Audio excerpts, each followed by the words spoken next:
Doctor Yunus দিন দিন নিজেকে নিয়ে যাচ্ছেন বিশ্ব নেতাদের কাতারে। অল্প সময়ে তিনি বাংলাদেশকে অনেকটাই টেনে তুলেছেন। ডক্টর ইউনূসের বিদেশ সফর মানেই বড় বড় সব চমক। তিনি বিশ্বের খুব কম সংখ্যক মানুষদের একজন যিনি যেখানেই হাত দেন সেখানেই সফল হন। প্রশ্ন হলো, বাংলাদেশকে তিনি কতদূর নিয়ে যাবেন? অতীতে মালয়েশিয়া ও সিঙ্গাপুরের মতো দেশগুলোর চেহারা বদলে গেছে যোগ্য ও বলিষ্ঠ নেতৃত্বের মাধ্যমে। সিঙ্গাপুরের কথাই ধরুন। 1965 সালে সিঙ্গাপুর যখন স্বাধীন হয়, চতুর্দিকে শুধু অভাব আর বেকারদের হাহাকার।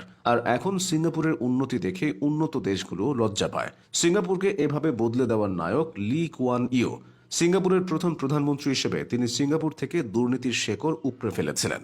তিনি মেধাবী শিক্ষার্থীদের বিদেশে পড়তে পাঠান, পরে তাদেরকে দেশে এনে সরকারি চাকরি দেন। মেধাবীরা যেন শিক্ষক হওয়ার স্বপ্ন দেখে, সেজন্য তিনি শিক্ষকদের আকাশ ছোঁয়া বেতন নির্ধারণ করেন। তিনি যোগ্য লোককে যোগ্য জায়গায় বসাতেন, তারাই বাকি কাজ করে দিত।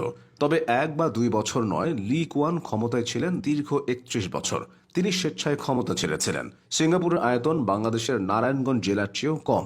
ছোট্ট এই দেশে বর্তমানে গুগল, ফেসবুক, শেভরন, টয়োটার মতো প্রতিষ্ঠান সদর দফতর খুলেছে।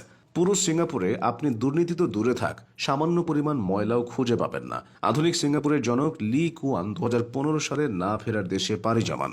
এবার আসা যাক মালয়েশিয়া প্রসঙ্গে। 1981 সালে মাহাথির মোহাম্মদ যখন মালয়েশিয়ার ক্ষমতায় আসেন, তখন দেশটির রাজনৈতিক অবস্থা ছিল খুবই খারাপ। মালয়েশিয়ার মানুষ বিদ্বেষ আর দলাদলিতে ব্যস্ত ছিল। মাহাথির বিশ্বাস করতেন, নানা ধর্মের, নানা মতের মালয়েশিয়াকে একটি জায়গায় আনতে হলে আগে দেশের আইন শৃঙ্খলা ঠিক করতে হবে। এরপর তিনি অর্থনৈতিক সংস্কার শুরু করেন। 22 বছর ক্ষমতায় থাকার পর 2003 সালে তিনি অবসরে গিয়েছিলেন। এর 15 বছর পর 2018 সালে আকস্মিকভাবে পুনরায় দেশের ক্ষমতা নেন মাহাথির এবং 2020 সাল পর্যন্ত দায়িত্ব পালন করেন। 90 বছর পরও একটা দেশের হাল ধরে তিনি হইচই ফেলে দিয়েছিলেন। বর্তমানে মাহাথির মোহাম্মদের বয়স 99 বছর। প্রশ্ন হলো, ডক্টর ইউনূস কি মাহাথির মোহাম্মদ বা লি কুয়ান হতে পারবেন? 84 বছর বয়সেও ডক্টর ইউনূস দারুণ কর্মচঞ্চল। 2015 সালে ওয়াশিংটন ডিসিতে এক কনফারেন্সে একজন সাংবাদিক ডক্টর ইউনূসকে বলেছিলেন, আপনি এমন এক বয়সে পৌঁছেছেন যখন অনেক মানুষ অবসর গ্রহণ করে, কিন্তু আপনি এখনো ব্যস্ত একজন মানুষ।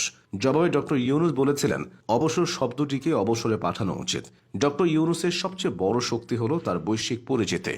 শুধুমাত্র চীন সফর থেকেই তিনি বাংলাদেশের জন্য যা যা এনেছেন তা অনেক নেতার কাছে স্বপ্নের মতো। চীন সরকার ও চীনা কোম্পানিগুলোর কাছ থেকে 210 কোটি মার্কিন ডলারের বিনিয়োগ, ঋণ ও অনুদানের প্রতিশ্রুতি পেয়েছে বাংলাদেশ। চীনের প্রায় 30টি কোম্পানি বাংলাদেশের বিশেষ চীনা শিল্প অর্থনৈতিক অঞ্চলে $1 বিলিয়ন বিনিয়োগের অঙ্গীকার করেছে। এছাড়া 2028 সাল পর্যন্ত চীনে কোটা ও শুল্ক সুবিধা পাবে বাংলাদেশ। এর আগে চীনা বাজারে 2026 সাল পর্যন্ত বাংলাদেশের জন্য এই সুবিধা ছিল। চীনে আম রফতানির জন্য 6 বছর আগে দেশটির কাছে আবেদন করেছিল বাংলাদেশ, তবে নানা জটিলতায় সেটা আর কার্যকর হয়নি। তবে এবার তারা বাংলাদেশ থেকে আম নিতে চায়। সবচেয়ে বড় সফলতা হলো তিস্তা প্রকল্প নিয়ে আলোচনা। তবে শুধু তিস্তা প্রকল্প নিয়েই সীমাবদ্ধ থাকেননি অধ্যাপক ইউনূস। তিনি নদী ও পানি ব্যবস্থাপনা পরিচালনার জন্য চীন থেকে 50 বছরের মাস্টার প্ল্যান চেয়েছেন। জাতীয় অর্জনের পাশাপাশি ডক্টর ইউনূসের ব্যক্তিগত অর্জনের পাল্লাও ভারী হয়েছে। পিকিং বিশ্ববিদ্যালয় তাকে সম্মানসূচক ডক্টরেট ডিগ্রি প্রদান করেছে।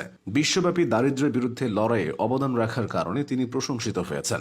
এভাবেই নিজের পাশাপাশি দেশকেও বদলে দিচ্ছেন বর্ষিয়ান এই অর্থনীতিবিদ। তিনি মাহাথির মোহাম্মদ বা লি কুয়ান হতে পারবেন কিনা তা সময়ই বলে দেবে।